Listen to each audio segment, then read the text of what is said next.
Hi, in this video I'll show you how to design such a part in Onshape, and this video will be interesting because I'll be working on a tablet.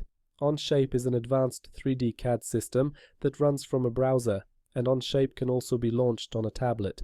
I don't work on a tablet daily, but in this video I'll show you how to design such a part in Onshape, and you'll learn the basic issues related to designing in Onshape on a tablet. Now, I'll move to Onshape and show you how to approach designing this part in this system. Here I'm creating a new project, defining the project name, and the Onshape start window has been launched, and as far as I'm concerned, I don't use a tablet for 3D modeling on a daily basis. I prefer to do such things on a computer, but I've noticed that more and more people are asking whether there are any programs for 3D modeling on tablets, and this is where Onshape comes to help. It's one of the few available 3D CAD systems when it comes to 3D modeling on a tablet. Onshape has the advantage that we have a functional free version. We can use this program free of charge. We can create 3D models here. The only downside of this version is that the projects we create in the free Onshape are publicly available, so if you're creating things for yourself, for your home or workshop, I think that shouldn't be a big problem. But you must remember that if you create something in Onshape, someone else will be able to find your project. And okay, we'll now move to Onshape, and as you can see, a new project launches this way. We have coordinate system planes here, the top, front and right planes, and we also have a visible origin point of the coordinate system. By clicking on the eye icon in the left part of the window, here in the feature tree, we can enable or disable the visibility of selected options. As for Onshape navigation, during this recording you won't see the cursor or finger movements, but I'll try to say what I'm doing.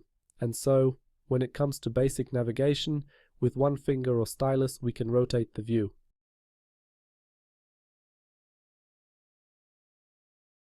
If you want to pan the view, you need to do it with two fingers, and if you make a pinch or spread gesture, you can zoom in or out of the view.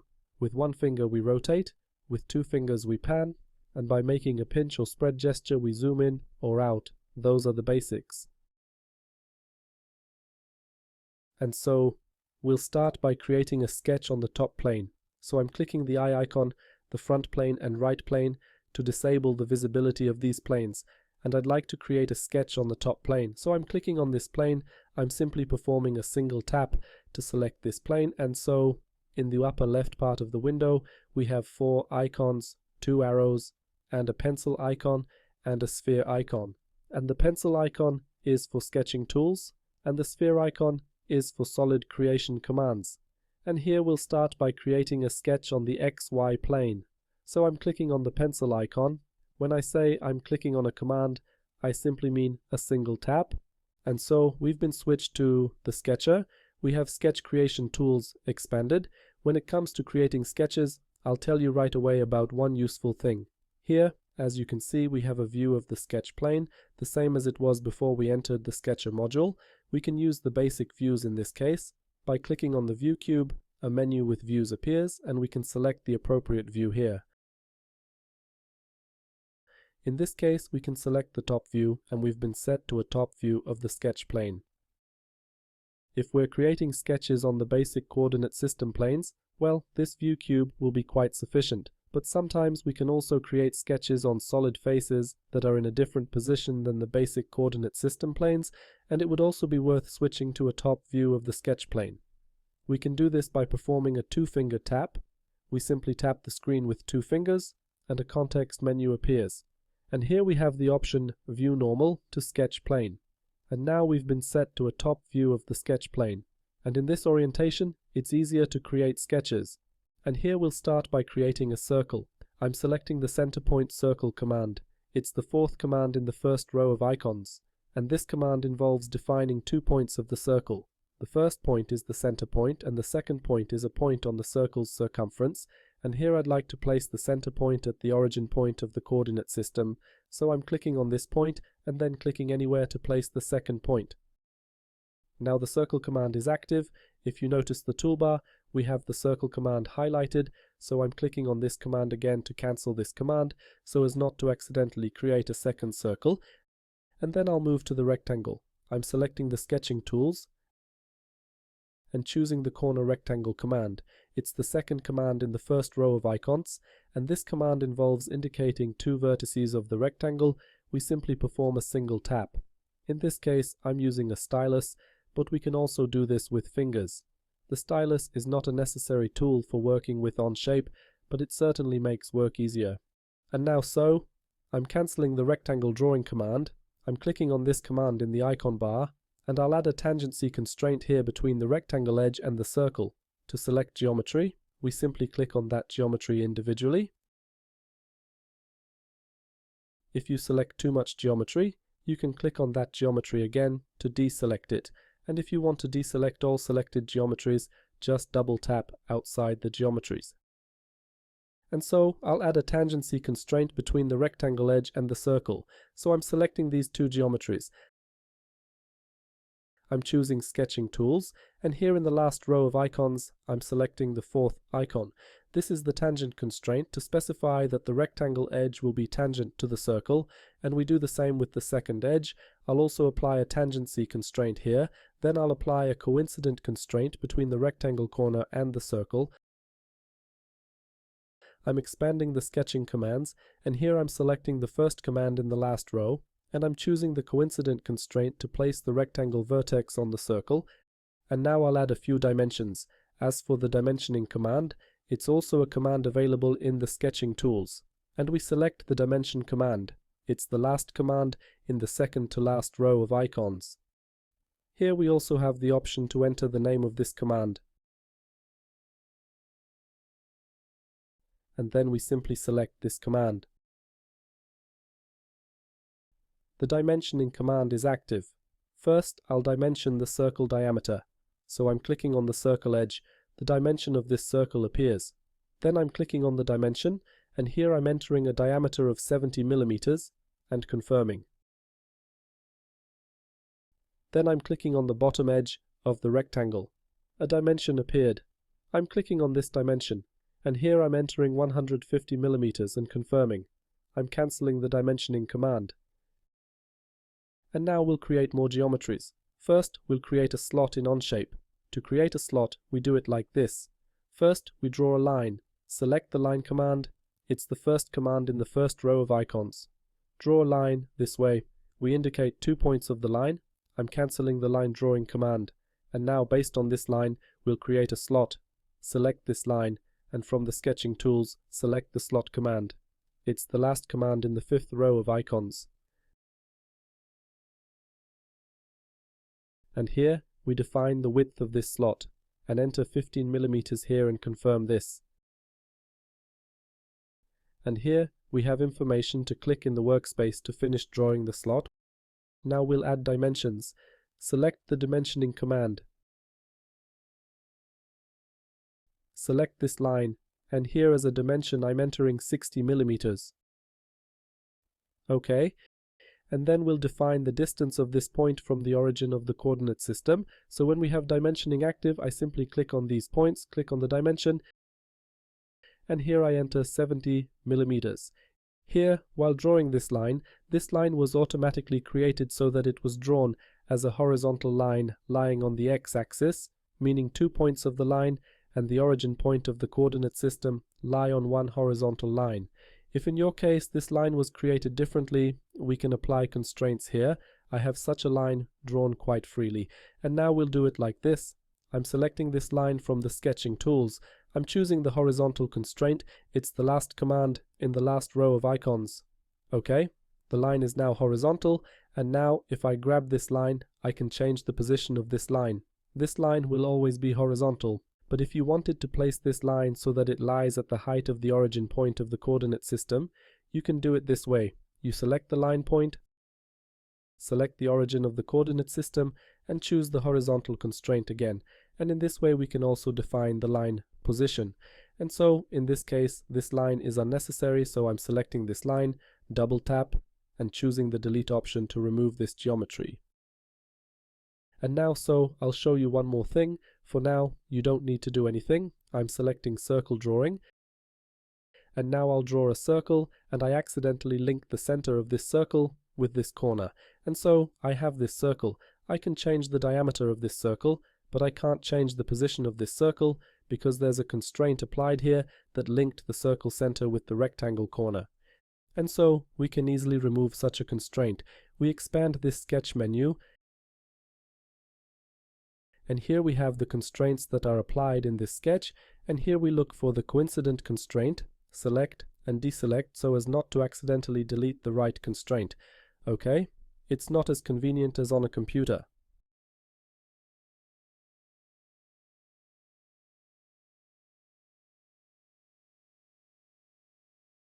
Okay, this is the constraint, and now to remove such a constraint we swipe left and click delete. And now I can change the position of this circle.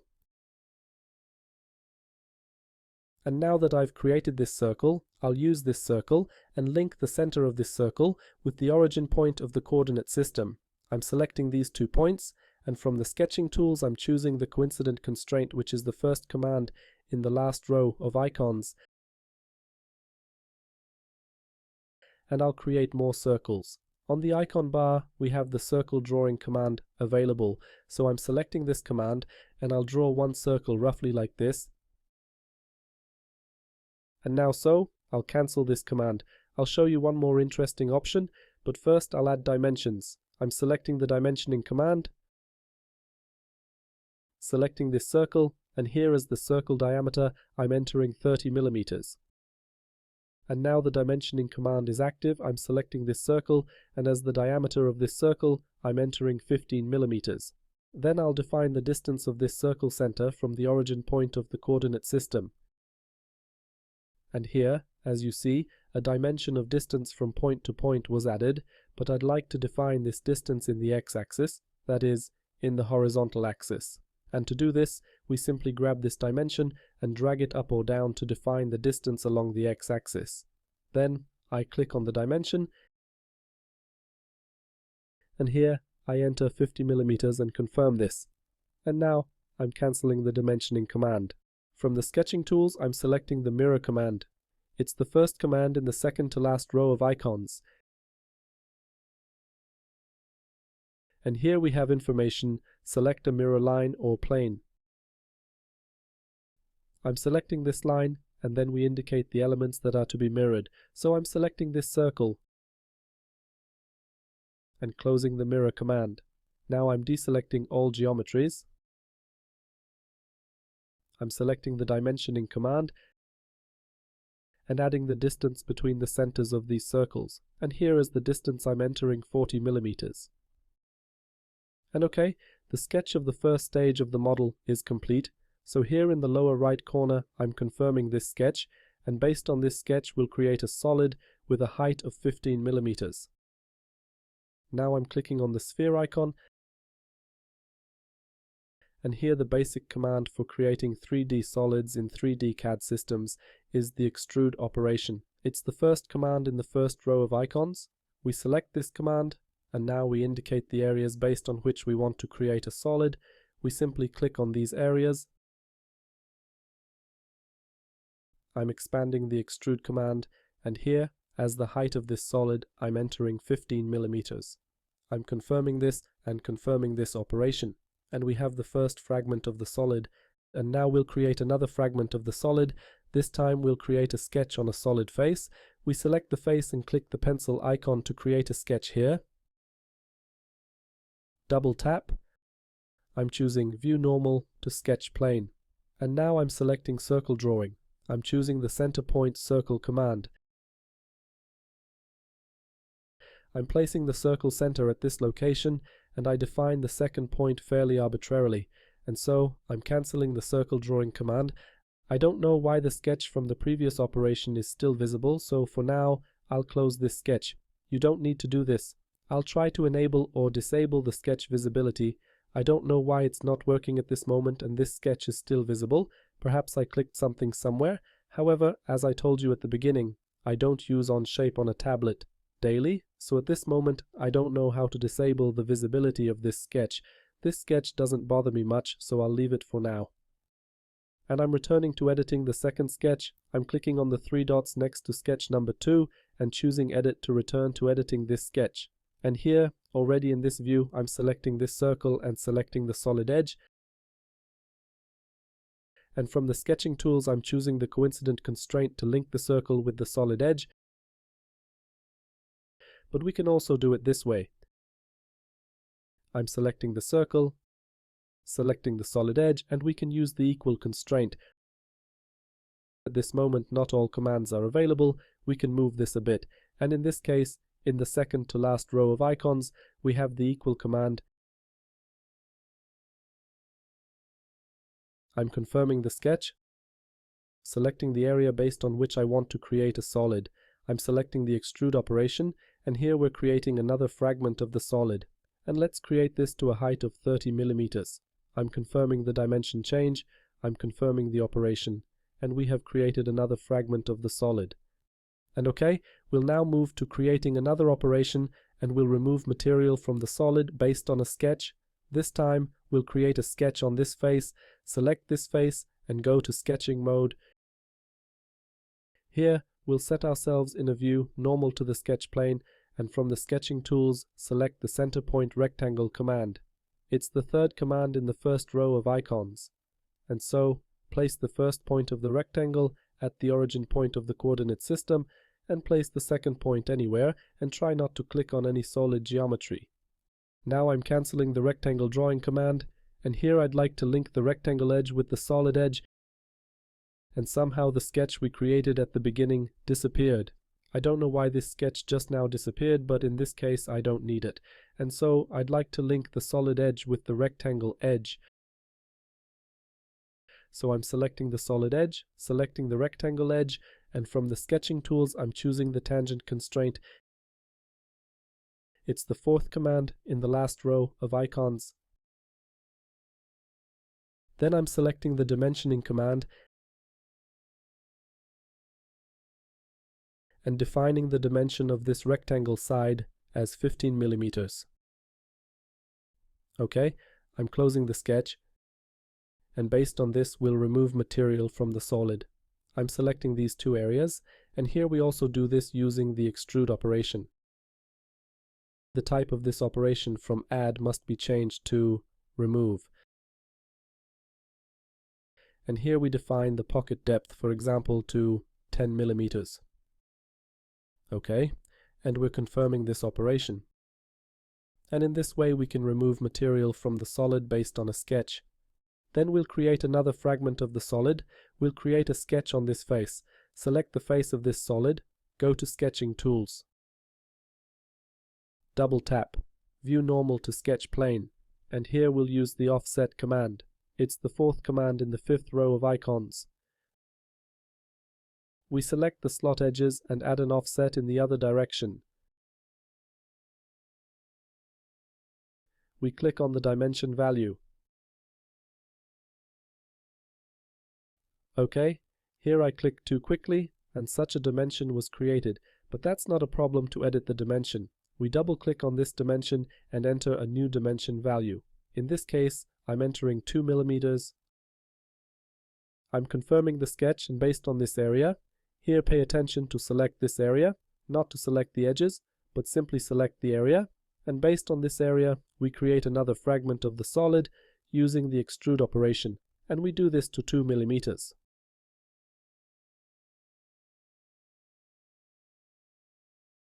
Okay, I'm confirming this operation, and now I'll also add chamfers to the edges. I'm selecting the whole edges. I'm clicking on the sphere icon, and here we have the chamfer command. It's the fourth command in the second row of icons, and I'm defining the chamfer dimension as 1 millimeter. I'm accepting. I'm confirming the operation. Now I'm selecting these solid edges. I'm choosing the chamfer operation again, and here I'll add a chamfer with a dimension of 5 millimeters. I'm accepting this operation, and in this way we've created such a solid. And okay, as I said at the beginning, I don't use 3D CAD systems on a tablet daily. I rather treat this as a curiosity. It certainly works a bit differently here than on a computer, but for people who don't use a computer or need really great mobility, Onshape can be an interesting solution. So if you're looking for a 3D CAD system for tablets, you can check out Onshape. I made this part and this recording on a basic iPad model released in early 2025. As you can see, it works quite smoothly. There are no major lags here. The only thing that could be a problem is if you lose your internet connection. Onshape is cloud-based software, so you constantly need internet access. That's, in my opinion, the only downside of Onshape, but this downside is quite insignificant compared to what capabilities Onshape has. So it's a trade-off. We can work on a tablet. We don't need super advanced equipment for 3D modeling, but we need to have a fairly stable internet connection to create 3D models. Thanks for watching, and please subscribe to this channel, and if you'd like more videos about Onshape on a tablet, let me know in the comments.